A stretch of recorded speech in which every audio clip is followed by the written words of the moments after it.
Megint ismétlem magam, mert mikor a gyártó egy-egy készülékéhez jutok, gyakran hangzik el, hogy ismét egy jó dolgot alkottak. Természetesen nincsenek mesék, és nem léteznek sárkányok, szóval ha valaminek nagyon jó az üzemideje, már is keresni kell, hogy hol lehet a kompromisszum. És ez így van ebben az esetben is, de ha a vásárlók egy részét vesszük, biztosan nem élik meg kompromisszumként azt, amit a másik része igen. De akkor nézzük meg, hogy mire is gondolok. Hozzám egy 46 mm-es óra érkezett, mert forgalmazzák 41 mm-es kiadásban is. Az óratok rozsdamentes acél, és a csomagban egy acélszíj társul hozzá. Kaptunk egy vezeték nélküli töltőt, amivel etethetjük az akkumulátorunkat, és még egy külön csomagban bővítést a szíjhoz, ha éppen rövid lenne a csuklónknak. Nekem még a gyári beállításból is le kellett csatolnom egy szemet, hogy ne lötyögjön a csuklómon. Ez a kiadás nem éppen a sportos műveletekhez van, gondolok itt a szíjra, de természetesen szerezhetünk hozzá bőr vagy szilikon szíjakat is, amit könnyedén cserélhetünk. A gyártó három színben forgalmazza a 46 mm-es kiadást, zöld, ezüst és fekete. Természetesen ezekhez más szíjak is társulnak a csomagban, de amit már mondtam nektek ugye az előzőekben, hogy ezeket cserélhetjük, könnyedén, egyedileg is rendelhetünk hozzá tetszőleges szíjakat. A támogatott operációs rendszer az Android 8 vagy újabb, iOS 13 vagy újabb, de iOS-nél van egy kis hátulütő, erről majd mindjárt még beszélni fogunk. 5 ATM minősítés kapott, a kijelzőnk egy 1,43 szolos AMOLED panel, ami 466x466 pixel felbontással rendelkezik. Az óratokunk rozsdamentes acél és egy ilyen szögletes kialakítás kapott, ami szerintem nagyon tetszetős, és a szíjunk is rozsdamentes acélból van.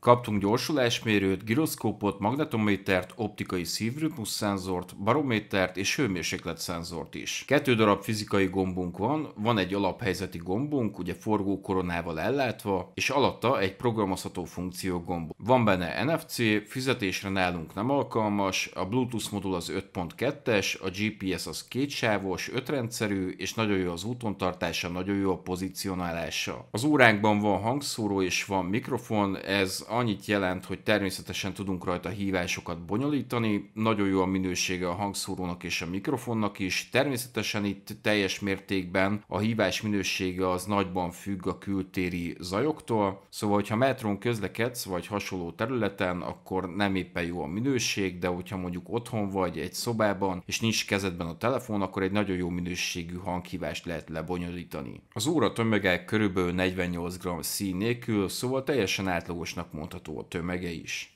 Az akkumulátor üzemidő az nagyon jó, valójában ugye mért adatok szerint akár 14 napig is bírja az óránk. Én bekapcsoltam a folyamatos monitorozást, alvásciklus mértem, folyamatos véroxigén szintet mértem. Hát nálam úgy körülbelül egy ilyen 4 napig bírta átlagosan az óra, de tényleg mindent használtam rajta, amit lehetett. Teljesen rendben van az üzemidő, és tényleg ezt ki is emeli a gyártó, és ezzel hozza a marketinget, de azt kell, hogy mondjam, hogy ez a marketing ez rendben van, az üzemidő az teljesen jó a Huawei Watch GT4 esetében. Ahogy már megszokhattuk a gyártótól, rengeteg óraszámlapunk van, ami egyedire szabható, van Always on Display funkció, én ezt is folyamatosan használtam, és így hoztam ki ezt a 3-4 napos üzemidőt, de inkább 4 napra tenném a töltések számát, és ami még nagyon jó, és esetleg újdonság, ugye ez a kalória bevitel és elégetett kalóriák számítása.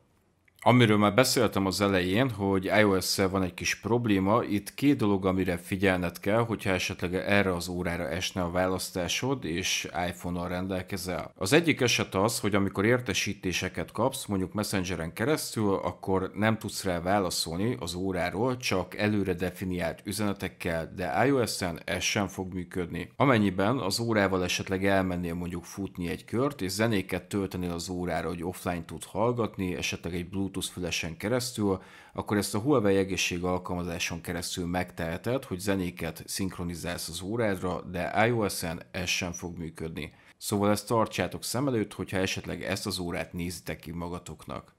Legvégül összegezzünk.